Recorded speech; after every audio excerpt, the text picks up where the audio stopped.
Super. BS.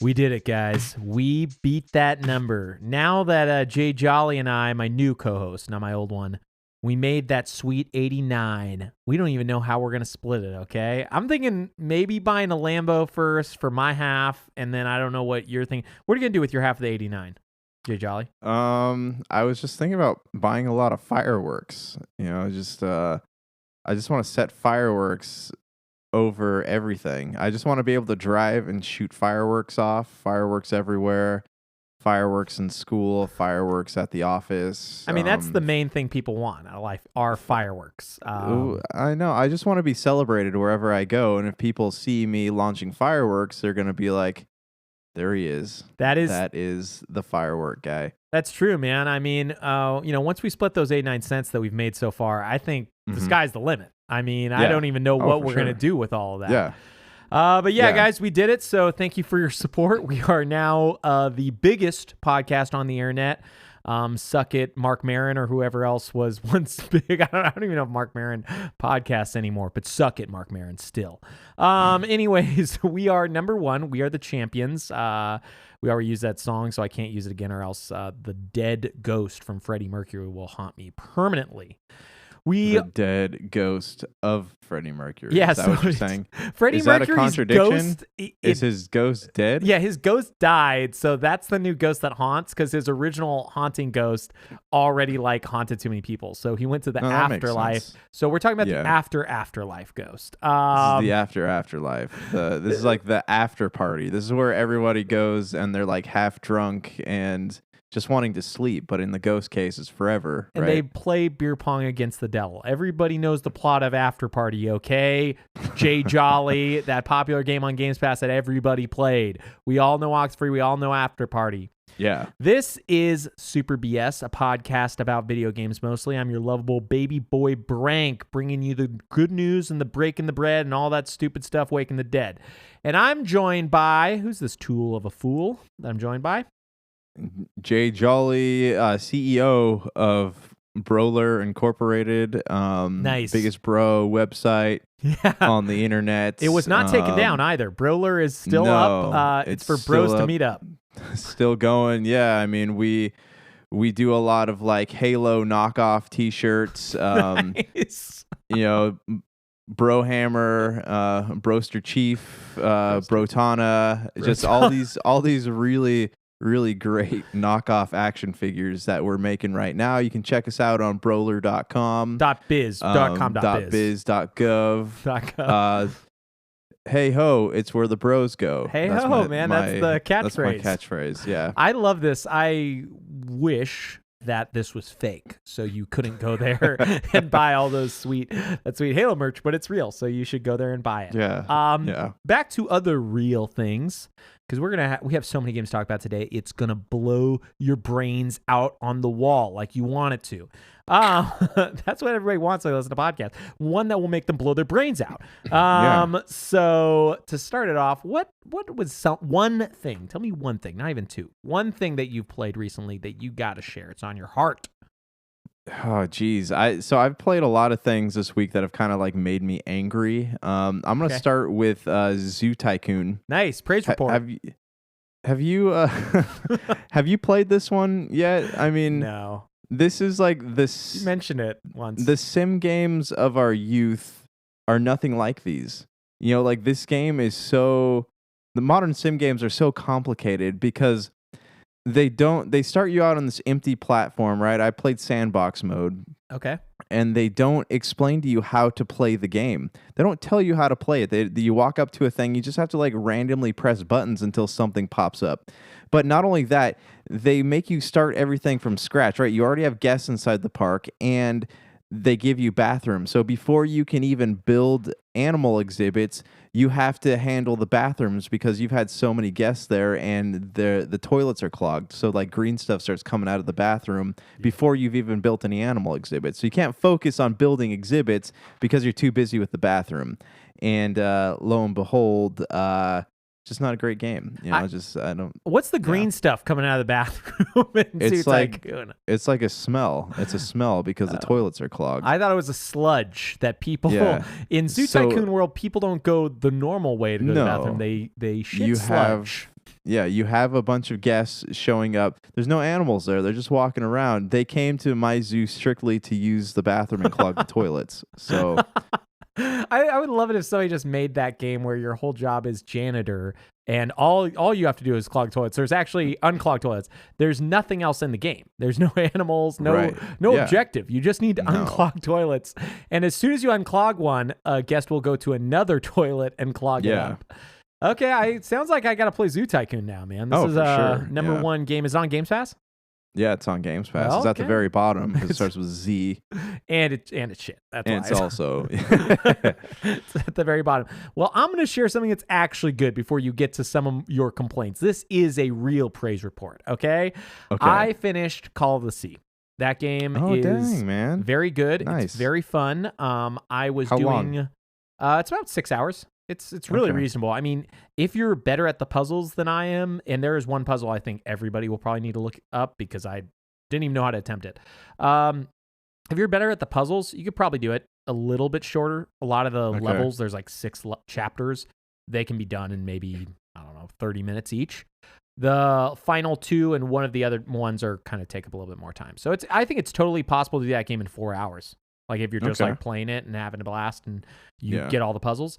But yeah, I really liked it. I can't say enough good things about it, especially because it's made by like an indie studio. I want to say they're called Out of the Blue. How many bad things can you say about it? I mean, it's a shit game. It's the worst game ever. I hated it No, I'm just joking. Okay. I just want to make sure. But no, it was really fun. It came out on Games Pass. It was a Series X upgrade game, so I put it on. And I don't think I've enjoyed the derogatory walking sim this much since maybe What Remains of Edith Finch or Gone Home. Right. There's just enough like puzzling and like looking around and walking around. And the puzzles are difficult enough that you have to think, but not so hard that you have to actually physically take notes because the game character will take notes for you when you find clues. So you can use those to solve puzzles.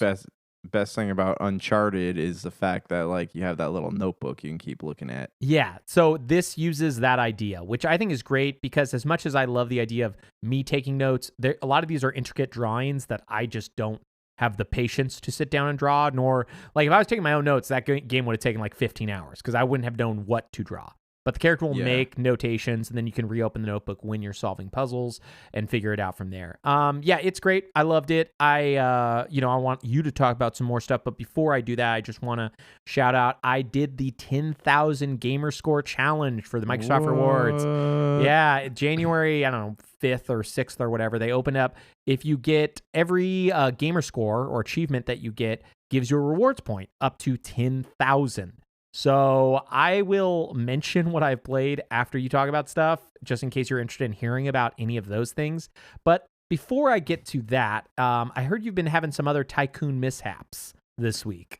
Yeah, I played Screamride on Xbox because I used to really like Roller Coaster Tycoon, still do, but just don't have anything to play it on. I don't have a good enough like PC or anything. So naturally, I downloaded Screamride, and I'm like, this is really cool, but you're not actually like building theme parks. You're just building roller coasters and rides.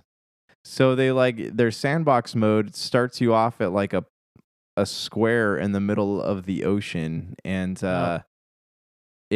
there's too much customization. There's too much. Like I don't care. It's so complicated. There's so many gaming mechanics in here. And like before you can build your tracks, it lets you like decide what color the floor is going to be. Why do I care what color the floors are? I just want to build roller coasters. Give me less options. Give me the option to like build a track and turn it.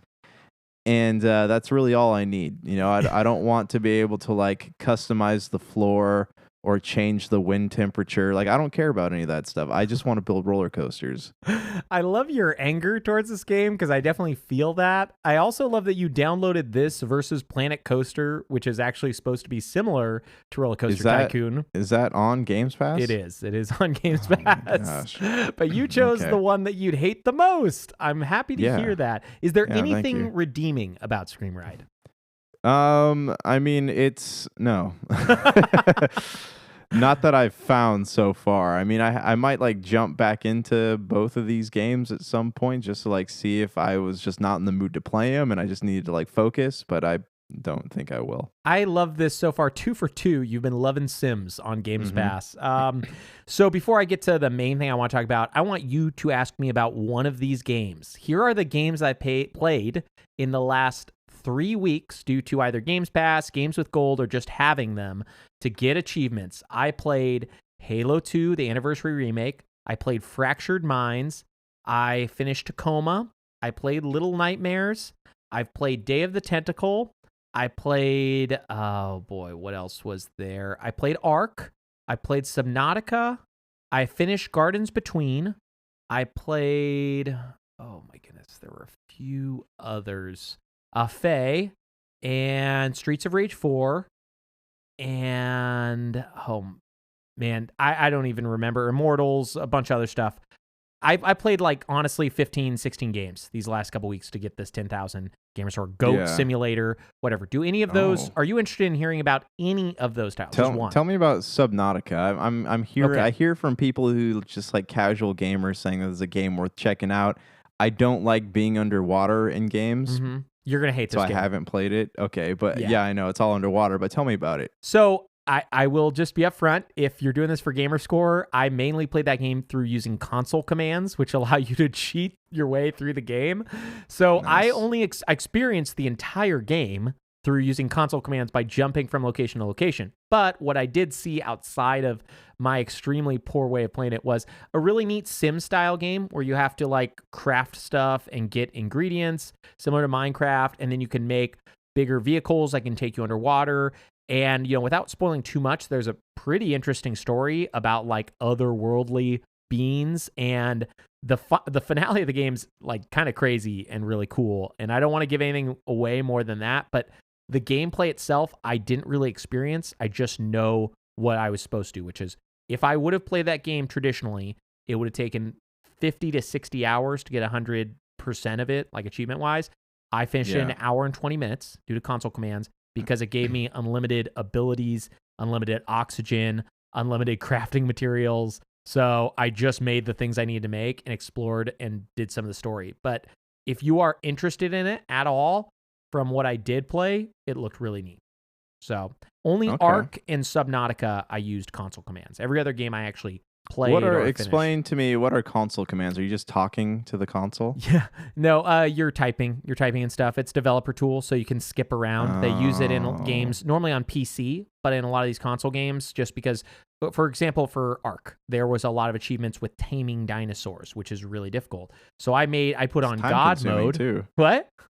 Isn't it time consuming too? I've heard it takes like hours to. Yeah, it seems like it would be very annoying. So, but there's a console command called God mode that makes your character invincible. And then there's a console command where you just tame any dinosaur and spawn them into the world. So I instantly did that and flew a pterodactyl around the map.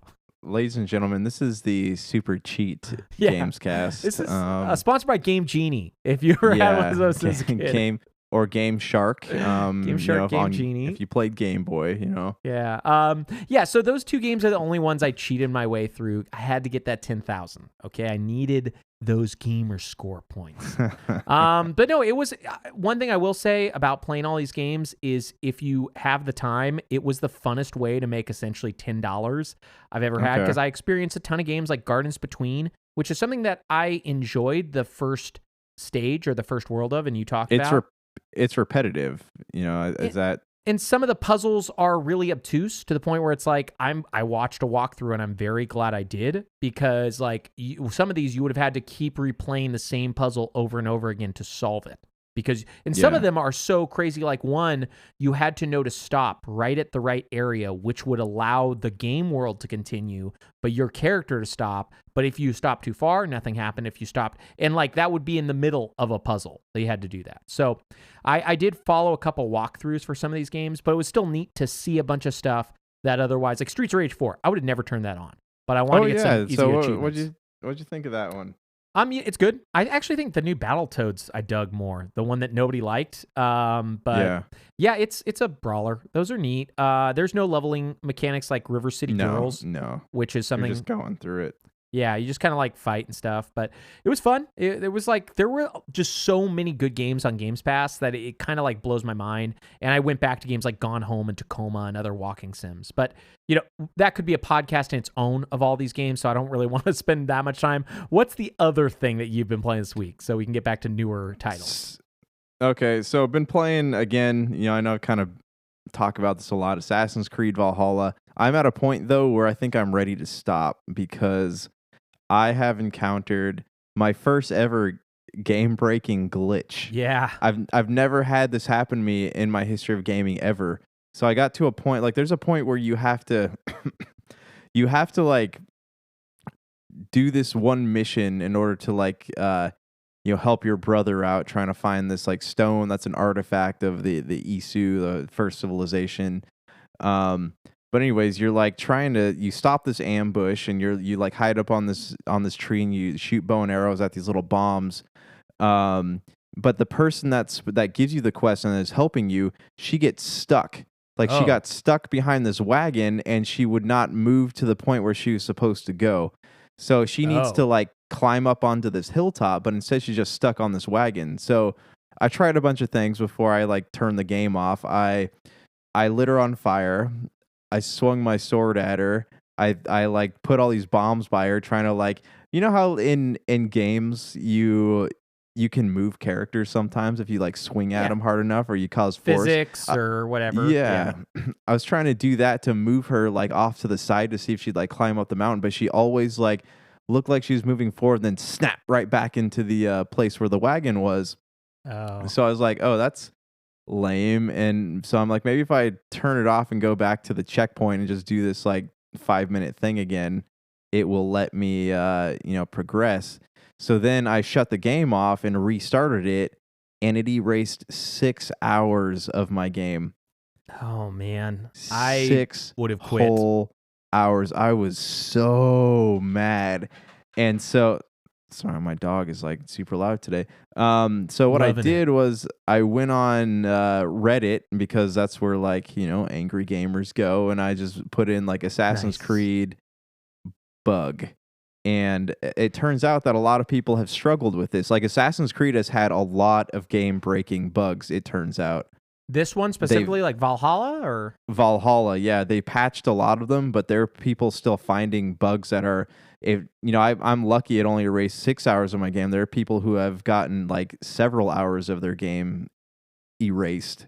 You mean more than 6, yeah. More than 6, yeah. And so like they keep putting patches out, but I guess they're not catching everything. And so there's turns out a lot of people who got stuck where I did.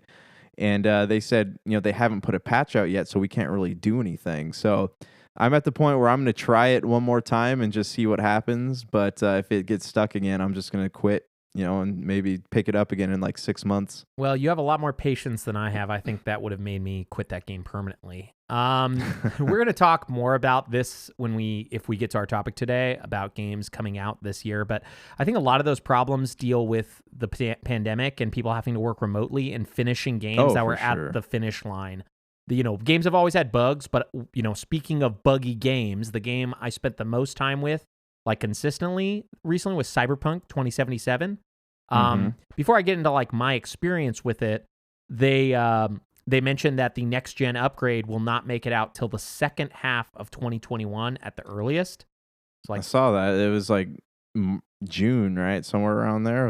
It sounds like it's going to be fall or winter even. So maybe as far as like September or even, December. So this game was rushed out the door. I mean, we probably won't even talk about all the Cyberpunk news, but the devs even said that they thought it wasn't going to be done until 2022. They actually started work on it in 2016. overall, I think it plays really well, but I had a bug where I was doing a mission and this guy's like, watch this. And I watched this police report and he exploded. And he exploded. And no audio was working. And I was like, this is really strange. So I reloaded it just to make sure that that was like how it was supposed to play out. And sure enough, when I reloaded, audio played the second time. So it was like a weird bug. And they have lots of glitches like that. Sometimes I can't slide. When you run and you press B to like crouch, you'll slide. Sometimes I can't, my character will be zoomed in when I load the game. There's like a lot of small things, nothing like what you've talked about, losing 6 hours so far for me yet, thankfully. But there's lots of really buggy things. And I think with a game like Cyberpunk, which is very similar to an Elder Scrolls game, you're never going to be able to get rid of all those bugs, No. Some people... Go ahead. Oh, they're being sued again. They just got hit with a second lawsuit today. Class action, yeah. I think a lot of those are going to be dropped, to be honest, because... we'll see, because they did supposedly lie about a lot of stuff. I guess the demo that they showed years ago was actually fake. There was no real demo made, and there's a bunch of issues with the game. However, that being said, the more I've played this game, like if we would have done our games of 2020 list this week, that would be my number 4 game now. Like that game just keeps climbing up that list. Like it is so interesting, and when you do play it, it is so well done. Like, if there's no bugs, it feels like magic. It feels like I am, I've mentioned multiple times, in the world of Blade Runner, running in this futuristic, cyberpunk, neon light everywhere world. And I love it, man. Like, I'm really digging it. Like, I've talked about this here. I picked up Immortals, Phoenix Rising, Assassin's Creed Valhalla, and Cyberpunk all within like a week or 2 week gap. And I've gone back and tried some Immortals. I have not turned on Valhalla. And this is pretty much the main one that I'm playing now out of those. Okay. Because that's kind of how I handle every game. Like, I'll play multiple games at the same time, but normally there's one game I'm actually playing. The rest of them are like, oh, I'll dip into this, and, Immortals, I'll get a treasure chest, or I'll go fight this, or I'll go do this. But Cyberpunk, it's like, I haven't even got a lot of the upgrades. You can go and, like, modify your character's body through cybernetic enhancements, and, like, there's, without spoiling much, there's a double jump, and I want to get that. And I didn't even know it was there till like I got to a point where I was like, how do I get over this fence? And I looked it up because I'm like, maybe I'm missing something. It's like, oh, you should have bought the double jump from the Ripper Dock, they call them. And it's like, I didn't even know that part existed. So there's tons of stuff to do in this game. And I think I'm like 2/3 finished with it now, like the main story. But I'm just doing side quests now because I'm having a blast. And a lot of them are really detailed, really in depth, not what like a lot of the critics complained about. I thought they were easily as good as a lot of the Witcher 3 quests. So okay, all right, yeah, man, I can't say enough good about that game. I'm gonna keep going back to it. There's some other stuff coming out that might take me away from it, but I have no doubt I'm gonna finish Cyberpunk at this point. Like, I don't think there's gonna be a way that I won't end up finishing that game. Okay. Do you have any other games that you want to chat about before we hit our insanely big news section, since it's been a few weeks since we've talked about gaming news? No, I mean, that's all I've played for right now. Hoping to get on some more things this week, though. Okay, Broseph. We'll be back in 1 sec. Super BS. Super BS. Now we are back, my doodlies. It is here. Gaming news. I know that there's stuff that you guys wanted to hear about for weeks and weeks and weeks, and we hid it from you. We said, nah, not this week. You ain't gonna get it. And now you're gonna get it. I broke up the news into 3 or 4 sections this week. Microsoft news we'll start with, then Sony, then Nintendo, and then third party. There's been that much news that there's multiple articles in each grouping. So, all right, let's hear it. This is some of the more interesting stuff that I thought from Microsoft that we haven't really discussed yet. Is like, I guess when Microsoft created Xbox, they originally propositioned to buy Nintendo, EA, Square Enix, and I want to say Capcom.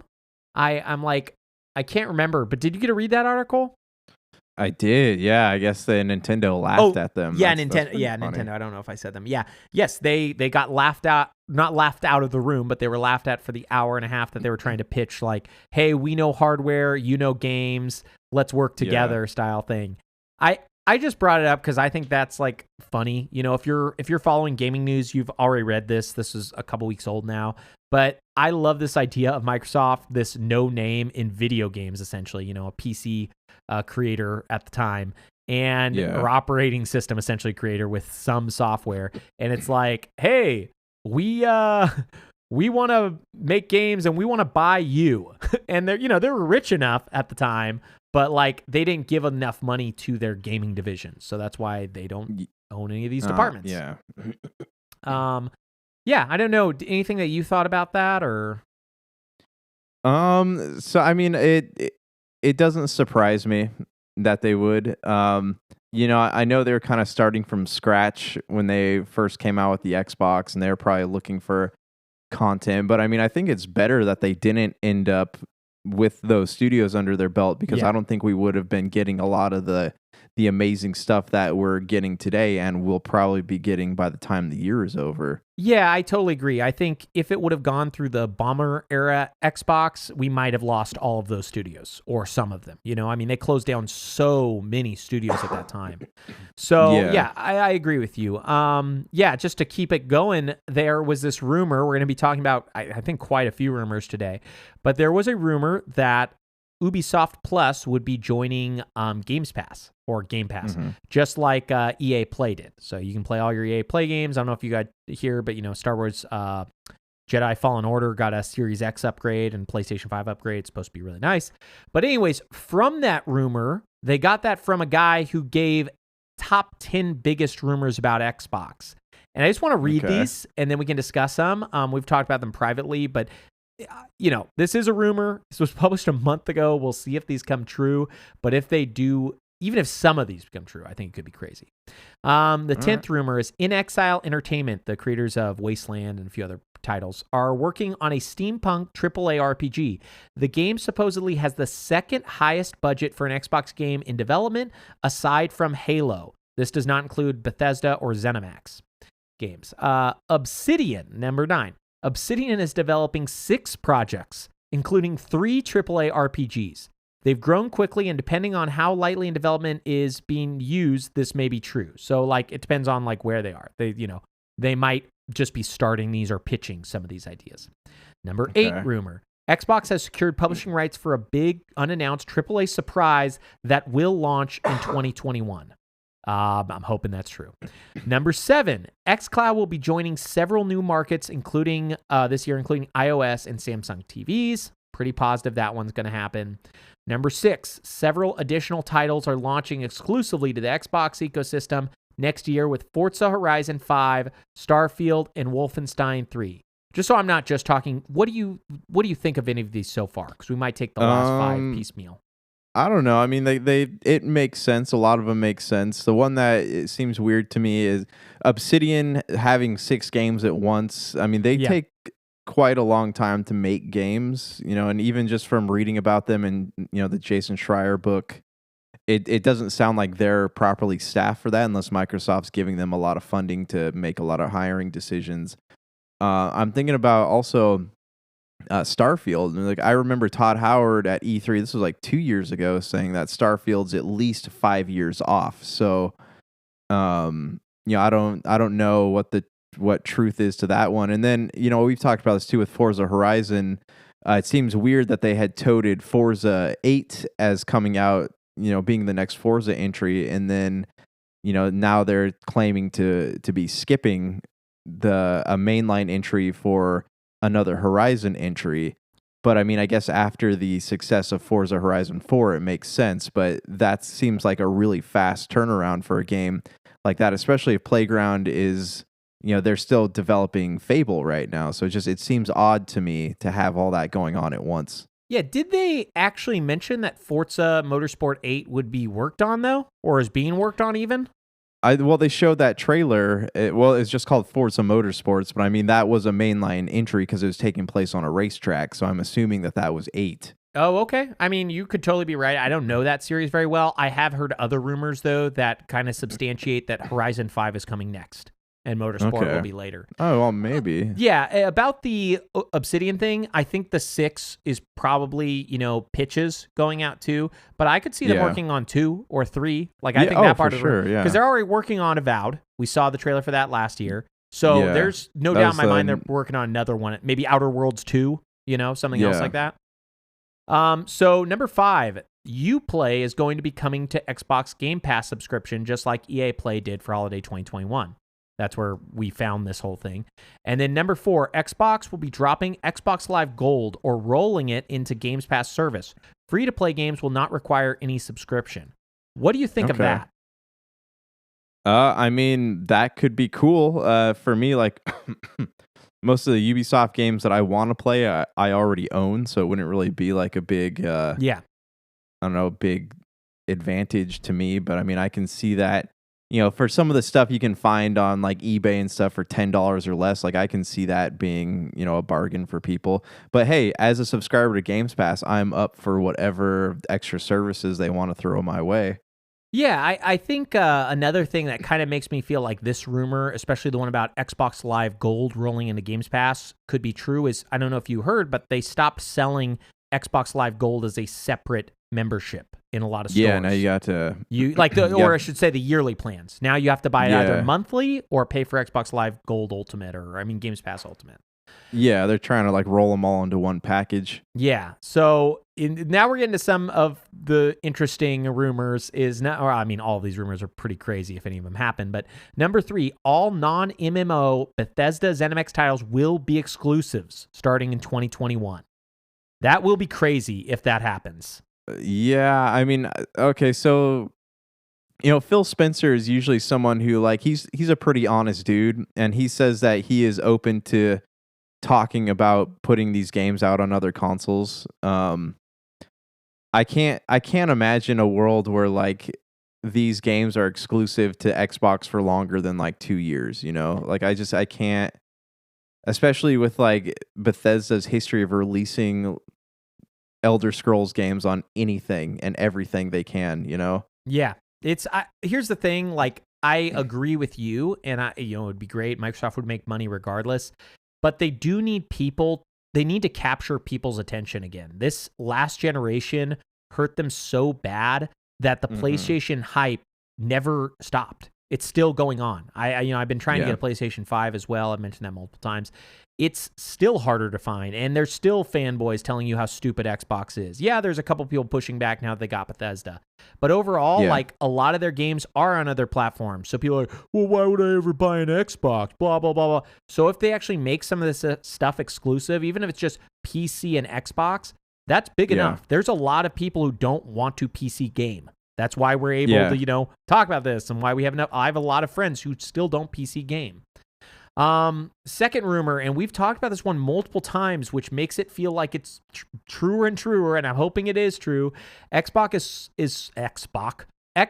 is swinging big again and will be acquiring Sega in 2021. I'm really hoping that's true. I would. I mean that's one that I can actually see. It seems more logical. Yeah. This could be like I guess like Sega's still there. They still exist, but. With Microsoft, we could see a return to glory, not in like console form, but, at least in like property form, maybe even put them, Nintendo has their Mario, and then maybe Sonic could become like another, a new Microsoft mascot. We used to talk about mascot gaming a lot on the last Super BS series. Yeah. And, it's possible that Sonic could very well become, stand amongst the Master Chief as like a Microsoft icon.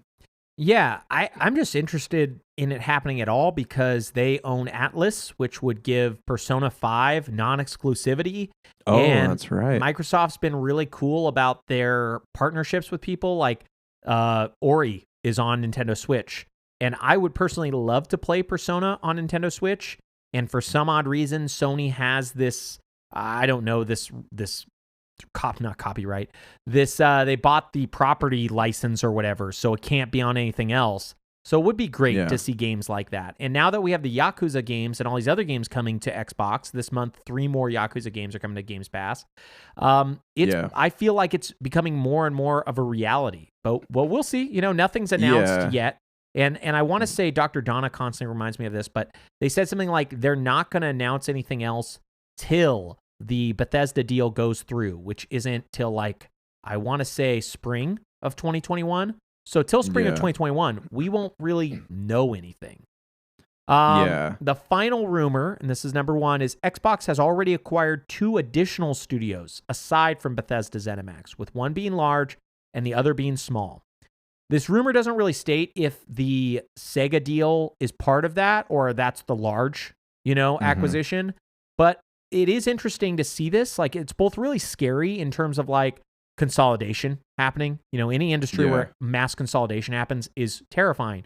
But at the same time, what was happening before this mass consolidation is Sony was buying the rights and licenses and had the fan base. So games were just going to be Sony exclusive just because. Neo 2, right? Oh, Tecmo Koei isn't owned by Sony at all, but they're both Japanese companies, so Microsoft won't get Neo or Neo 2. So, if it's going to be I can't play this on this console, whatever then. Let Microsoft buy stuff if we're not going to have non-exclusivity. If exclusivity is what we're looking at, I guess consolidation happens. It doesn't really matter at that point. It's only on one or the other anyways. Anything that you think about, when you hear all these crazy rumors? Because I'm sure some of them are just blatantly false. Yeah, I'm sure there's a lot. People like to talk. What surprises me is that Microsoft has not purchased IO Interactive. That seems like that would be a very good studio for them to go after. Especially after that break they had from Square a few years ago. Yeah, but IO Interactive is, I think, got purchased by did they, or do they not have a parent? I thought they just became independent. This Hitman game was fully funded by them. Oh, really? Okay. Yeah. I thought they had a different publisher like Warner Brothers, but I mean, this might be the first Hitman game I actually play out of this series. Yeah. It's weird to think that the third one's the one that I play first. But a lot of people have been talking about it, and we'll get to our games of 2021 pretty soon. But yeah, okay, you're correct. It seems like they are not owned by anyone. Yeah, I don't know why no one's picked up IO. They're making that James Bond game, though, so they have some type of agreement with someone else. So who knows what's going to happen? And honestly, that's such a perfect purchase, perfect license. Sure. James Bond with the Hitman people. For Hitman, yeah, that's going to be. I have a feeling they're going to do that license justice, that character. Speaking of characters and big licenses, and we'll get into this more in the third-party stuff, but I want to talk about this because it maybe is Microsoft exclusive. Indiana Jones. Bethesda just revealed that there's going to be a new Indiana Jones game created by Machine Games, the company that made Wolfenstein and The New Order and Wolfenstein 2.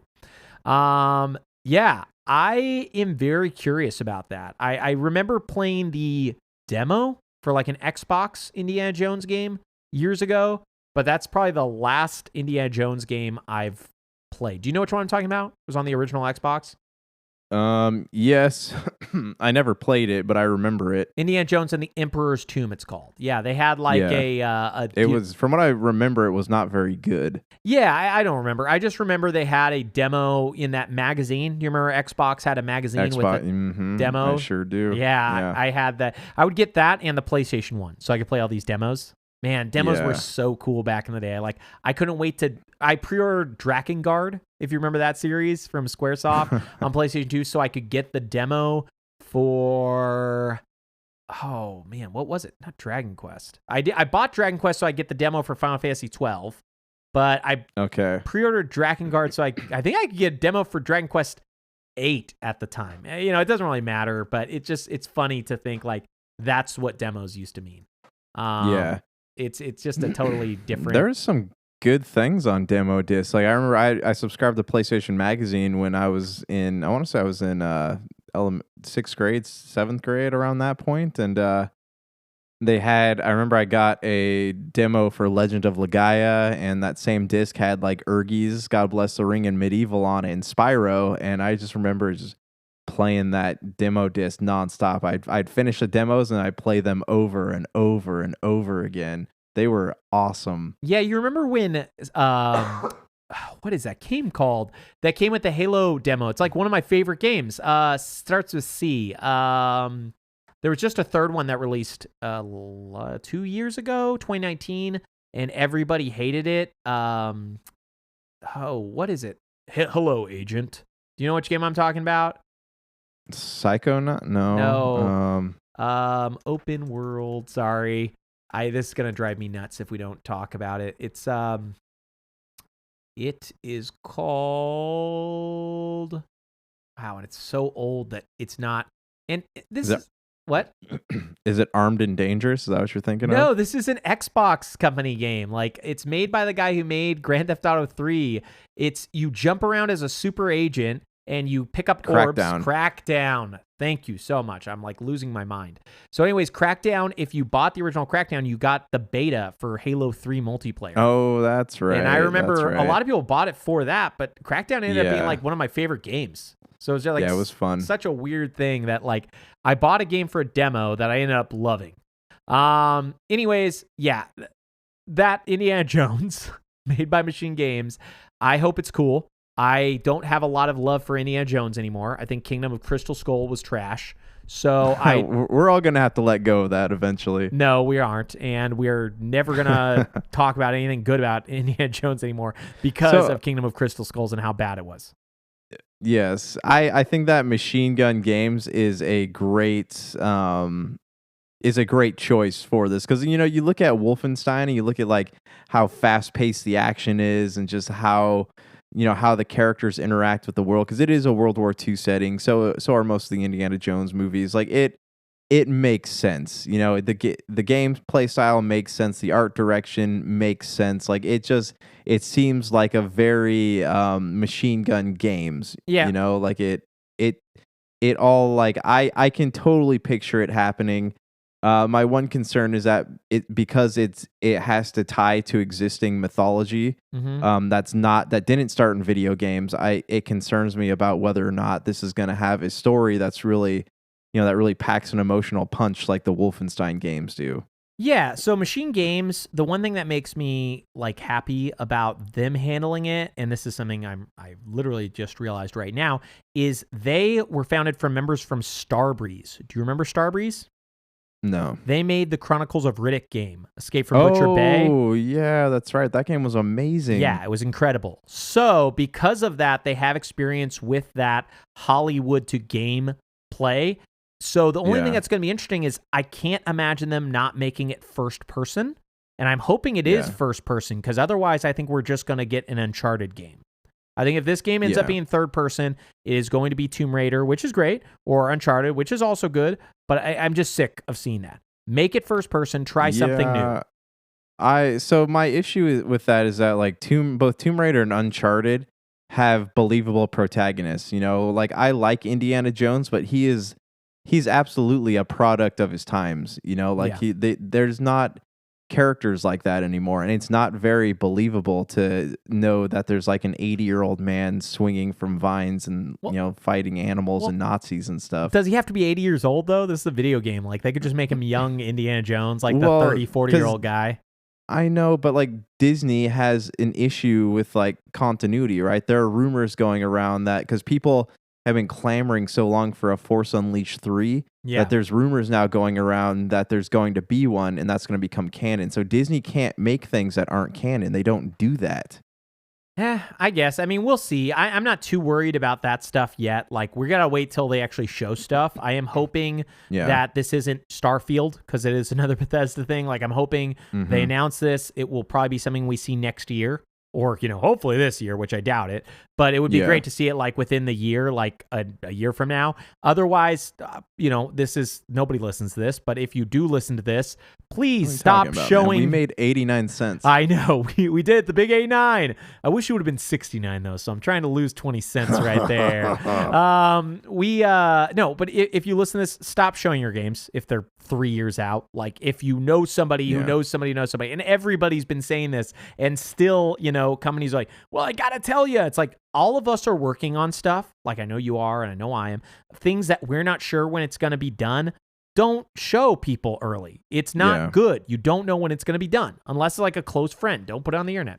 Anyways, about Microsoft, the last article for them is they just announced today that Stalker 2, which is a game I'm actually pretty interested in. They showed a trailer for it. I want to say at their final Xbox thing from last year. It's going to be coming to Xbox Games Pass day one. So nice. That's neat. Another game coming there. I'm very excited for that. I think it's also coming to PlayStation 5. If they ever make their Games Pass equivalent, then it will probably be pretty neat coming to that. It'd be called the Suck Pass. The Suck Pass because they're ponies, bro. No, I'm just joking. You still have PlayStation. I'm waiting to get PS5. Like I hate all of this like tribalism that's formed around these consoles. Like it's so dumb. But whatever, man. So anyways, to Sony. They finally released their PlayStation 5 games release window. They put it in like this tiny, tiny text at the bottom of a showcase. I didn't even see the event, but I saw the text, and it looks like Ratchet & Clank is coming 2021, like we knew. Horizon Forbidden West coming 2021. Returnal, which is that neat-looking third-person alien shooting game, comes March 19th, 2021. Pragmata, which is that game, it looks like it's coming from the Death Stranding dude, Hideo Kojima. That's not coming until 2023.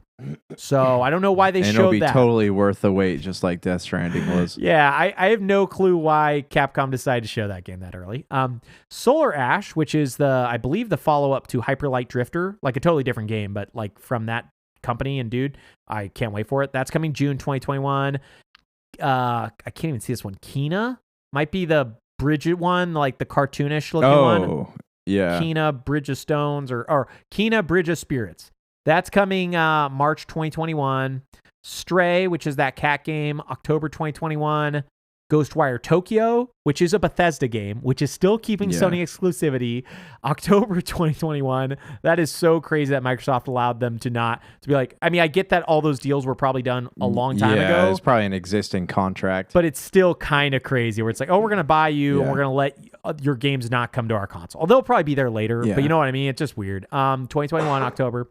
Little Devil Inside, which I don't know what that is, July 2021. Project Athia, which is that Square Enix like RPG. Oh yeah, that one actually, that looks really cool. Yeah, that's January 2022. I don't even know why you date stuff when it's not in 2021. Like, why even give a month? It's not going to make it January 2022. And then Hitman 3, which comes out like the day you listen to this, so it doesn't really matter. That's coming out January, they said. Yeah, man, anything you're excited for on the PlayStation front before we get to the topic and stuff, but anything that like out of those names that like stuck out to you is like, I'm interested in that. Project Athia looks cool. Yeah. Unfortunately, I don't know enough about a lot of these other ones. Yeah. Coming out. I know like Horizon is something that I am interested in playing, but it's a little disheartening that God of War wasn't there. Ragnarok? Yeah, because that's one. I mean, they said 2021, at the last time they like talked about it, they showed the little like Ragnarok symbol, but I mean those are the God of War for sure, but yeah, Project Athia looks really cool also. Yeah, 2021, and it wasn't even on the showcase. I don't think that's going to come out this year. Anyways, to the Nintendo news. I didn't really have a ton of stuff from Sony. We don't really follow PSVR, and that's the only thing I can think of that had any other news. Nintendo had a couple small things I think were kind of neat. Kingdoms of Amalur. Do you remember that game? Mm-hmm. That the Re-Reckoning, the HD edition, that's coming to Switch March 16th. If I play it anywhere, I might play it there, because that seems like a good game to kind of mash buttons on. The new Pokemon Snap game got a release date, April 30th. I don't know if I really care. It's coming out $60. It's way too high for that. And then Nintendo acquired Next Level, the creators of Luigi's Mansion. Nintendo's nice. Yeah, they're notorious for like not owning any studios, and they have like these what they call like second party publishers that only do work for them. But I think they're finally getting to the game where they've got to acquire people, because otherwise, everyone, yeah, that's what I'm gonna say. Like Microsoft and Sony are acquiring studios, so I feel like that they're probably feeling threatened now. So I'm sure that this is just the first of many that we'll see over the course of 2021. Yeah, it was funny. I heard it on another podcast the other day, but like some podcaster believes in their mind that Disney will acquire Nintendo, and I was like, man, I hope that's not true. That would be horrible. But That'd be yeah, a contracting nightmare for them because I mean, Nintendo already has all these contracts in place with like Universal and all these other companies. well, this person was like under the idea that, you know, Disney also is consolidating like crazy, and that they're just going to buy up Universal and all of the other things, and then they will buy up Nintendo for their family property. See, if the Trade Commission doesn't put a stop to that, then we know that there's no regulation at all. Well, I mean, we can't even get into that here, but if you look at big tech, there is no regulation at all. So, yeah, the idea everybody's like, new presidents, new cabinet, they're going to come in here and regulate. No, they're not. So yeah, nobody's regulating anything. Okay, that's what the tech companies want. They're libertarians. They want you to not regulate them, but they want to regulate others. Okay, so that's what we got to do. I'm a big fan of Facebook. Mark Zuckerberg, please don't cancel me. Game Informer announced, I should say. No, they wrote this story, and a lot of our news came from Game Informer and IGN. Square Enix filed a few new Final Fantasy trademarks, which were pretty interesting. Did you hear about these and kind of the weird rumor about them? No, tell me. I'm interested. So the 3 trademarks that they filed were, and let me see if I can get their name because I don't want to butcher them. It's Ever Crisis. And this First Soldier, this is coming from memory because I couldn't find it in this thing. So Final Fantasy, Ever Crisis, Final Fantasy First Soldier, and the Shinra logo. Just the Shinra logo. So some people think like these are potentially the Final Fantasy VII Remake follow-ups or successors. Yeah. Do you think that these are just code names for things, or do you think that... There's so many things. Like here, I'll tell you one of the rumors I thought was funny but interesting is people were saying because like so far with Final Fantasy VII, it's been Advent Children, Before Crisis, Crisis Core, Dirge of Cerberus, and Ever Crisis. They all do AC, BC, DC, or AC, BC, CC, DC, EC. So some people are looking at like alpha, like alphabetically, like there's some weird thing there. Some people are thinking this is just going to be what they name the Final Fantasy VII Remakes Part 2 and Part 3. Some people are thinking that this is the name for the game that will come to Xbox and PC, the Final Fantasy VII Remake Part 1. It will be called like Ever Crisis, I have no clue. It is weird to see them trademark 3 things, especially the Shinra logo. Like I thought they already had that thing kind of like trademarked because it's in their game. Yeah, and it's been there it's been in the games forever. Yeah, 23 years. years. I don't know why they wouldn't have it. Yeah. So it's weird to think like they had to trademark that, but yeah, man, that's weird. I'm hoping we find out about the PlayStation stuff soon for Dr. Donna's sake. I'm hoping Final Fantasy VII Remake comes to Xbox. I personally would love to play it on my Series X as well if it, comes out at a reasonable price or it adds new stuff. On the other third-party topics that we had is Epic purchased a shopping mall for their new headquarters. We don't really ever talk about Fortnite, but I just thought this one was crazy. They bought the shopping mall in North Carolina called Cary Town Center, and that's just where they're going to be working out of. So Bed Bath & Beyond will be probably where their HR is. And I don't know what other stores they have in there. It's weird. But I hope a lot of people were joking. Like, I really hope they don't gut it either. It'd be so funny to have their workers work out of different stores in the mall. You know what I mean? Or like keep the food court there for the employees. And then the biggest piece of news, and the reason why I'm not sure we're going to get to our topic today at all, is EA lost their exclusivity to Star Wars. And we found this out because Ubisoft was mentioned that Ubisoft is making an open world Star Wars game. The development studio, Massive, the one that makes The Division. They are making. I wonder where this decision came from. Ubisoft, again, like Ubisoft, as we talked about, in our little group chats, there is that Ubisoft's a great company to make an open world Star Wars game. Yeah. Granted, I'm like really hating Assassin's Creed right now, but I mean, they have the experience and they have the ability, and it's succeeded as we've seen before. I also, though, I also love what EA has molded Star Wars into, looking at Jedi Fallen Order. So it's just, I'm curious where the decision came from and, maybe what this means for like how many Star Wars titles we're going to be getting over the course of the year, because I'm looking at how Disney's releasing Star Wars right now, and it's overwhelming. So I don't want to get in a position where games are like that, because I feel like the Star Wars games are in a good place right now. Yeah, I mean, just to counterbalance that, I think Jedi Fallen Order is great, but not because of EA, because of Respawn, which is, an EA-owned company. Yeah. Otherwise, EA did very little with the license for the 10 years I think they had exclusivity for it. Besides... They messed up Mass Effect. Yeah, besides what? The Battlefront 1 and 2... I don't even know if the one you mentioned, the Star Wars where you play as a bad guy, the third-person one, what's that one called? Yeah, Force Unleashed.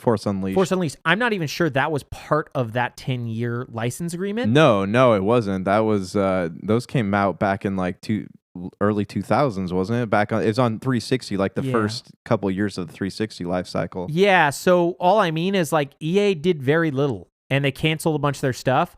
I am happy that EA is not the sole owner of the license. Like, I am happy that Ubisoft isn't the sole owner of the license. I think what's going to happen with Star Wars, just because, Disney, I think they've, this year's changed a lot of things for them, and now they're pushing out content like nothing else. I think Disney is going to do what everybody hoped Nintendo was going to do, which is they're going to open the floodgates, and they're going to allow people to make stuff. Now, the problem is it could dilute the actual license. A lot of bad things could be released, but we might get better things, and it might not be, it might be like Star Wars used to be in video games. You remember how Star Wars used to be, and we got like... it was all over. There's like Rebel Assault and Jedi Power Battles, Shadows Jedi of the Empire, Academy, Shadows of the Empire. Yeah, there were games that like I love. I love Shadows of the Empire. I think that's great. I think Rogue One was a great game. There's like great titles that would not have come out if it would have been this like Kevin Feige, decision where they've all got to match up and they all need to have this story. Here's the thing. They're going to, though, because Disney, again, much like we talked about the Indiana Jones games, Disney everything's canon now with Disney. They're not making anything that's not canon. They're not making any like Star Wars legacy stuff. Like, it all has to tie together. So I'm sure there's going to be some level of like quality assurance for these games when they come out. So how do you think they could even implement that then? Because these are all different studios owned by different companies in different parts of the world. Like, if you look at like the Star Wars movies coming out, like they're spanned across several timelines, like several different years. So I'm sure they're like, maybe this game takes place in between these properties. This game takes place in between these properties. So I'm sure there's a plan, and I'm sure there's been discussions had for like, a roadmap. Yeah. I don't know. Overall, I think it's a good thing. Right now, I don't see anything good out of it, because like Division in my mind and Massive is like one of the lesser interesting studios at Ubisoft. I did not like the Division games very much. I played both of them for a short bit. They're not bad. They're just like Destiny. And if that's what they're making out of Star Wars, I won't play that either, Right. Yeah. In the grand scheme of things, though, I think this could be good. Like, Cadence of Hyrule was one of the coolest things that ever came out, and that's because Nintendo allowed another studio to make a property, somebody who cared about it. Sonic Mania, from people like Sonic, say that's one of the best Sonics ever released. That's because Sega said, hey, you care about Sonic more than our team, so make this, and they made something good. Like, I think the same thing could be done with Star Wars. Yeah, if Disney has the iron grip on everybody and they can't do anything cool, then yeah, we're going to keep getting what we've been getting, which is essentially nothing. Like we get one game that was very good, a couple shooters that really don't do anything. They're just, multiplayer shooters, and, a flight sim game that came out last year that people say is okay, but I had no interest in trying. It's I'm just saying, like, this is a weird thing for them. I'm glad it happened. I think EA should lose the exclusive rights to all sports games as well. Not because like I hate EA. I definitely don't. I think they're an okay company, but because like we talked about in consolidation, it kind of sucks.